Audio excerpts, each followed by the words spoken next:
Da Nang 2022, guys. It's looking pretty quiet.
Hey guys, here we are in Da Nang, May 2022.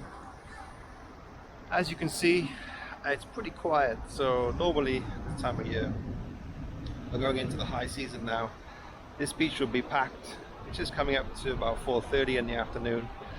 It's still pretty damn hot, but it's bearable. But as you can see, it's mostly just, which just fit to me, it's just locals at the moment. There's not many, there's not any Europeans or Chinese or Koreans, which before you would see, you know, probably hundreds rushing down this time of day just to enjoy an afternoon dip in the ocean. So guys, should you come back to Vietnam in 2022? That's the title of today's video. And yeah, what a question. So since around about the 15th of March, Vietnam has reopened for tourists, but it just seems to be tourists at the moment. So what does that mean? Well, that means 15-day visas or 30-day visas. So you can get a 30-day visa for 25 bucks. You get that online at the e-visa government website, and then that'll let you in for a month. You can leave, come back. Nobody knows how many times you can do a so-called visa run and renew that 1 month visa. That's open to guesswork at the moment. If you're from certain countries, you can get 2 weeks visa free. There's about 80 countries at the moment, and I think there's 1 or 2 countries, I know Chile is one of them, where you can get a 30-day visa. It doesn't cost you anything, so you can stay for a month if you're from Chile.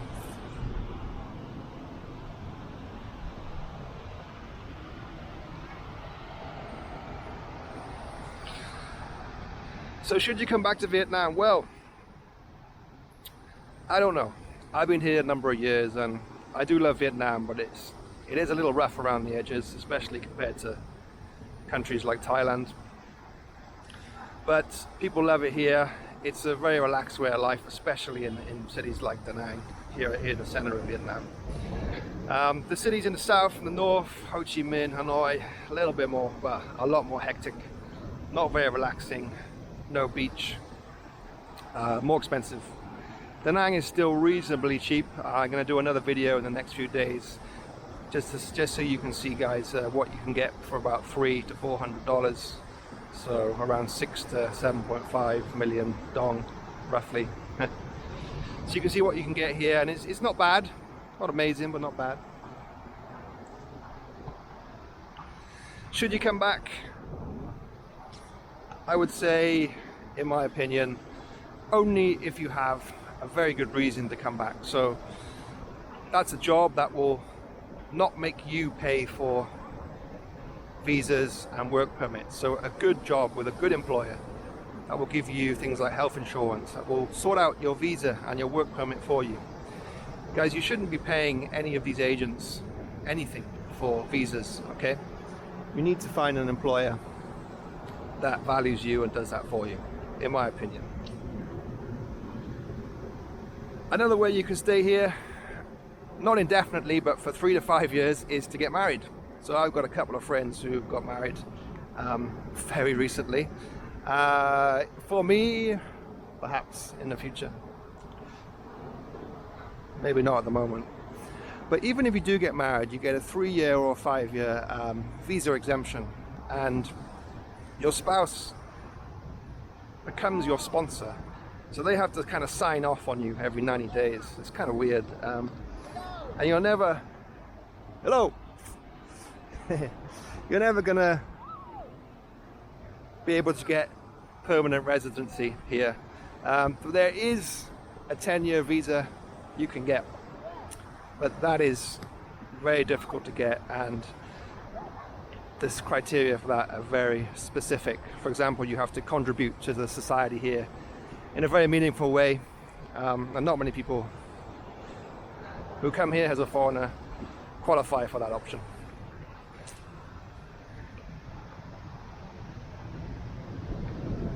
So marriage, work, third one, business. So you can get an investment visa, but the amount of money you need to deposit into the Vietnamese bank account and the amount of paperwork to do that is difficult. You're talking tens of thousands of dollars to do it properly. Of course, in Vietnam, there's ways around everything. If you are willing to use agents and pay a little bit of coffee money to grease the wheels, then things will initially go a lot more smoothly, but you could potentially end up getting blacklisted when you come to renew your visa, and it can cause all sorts of problems. So be careful if you go down the business visa or the company route. I've heard some horror stories. So it's pretty quiet, guys. I mean, this time of day, 2.5 years ago, it would have been absolutely packed. You wouldn't be able to get any of these chairs.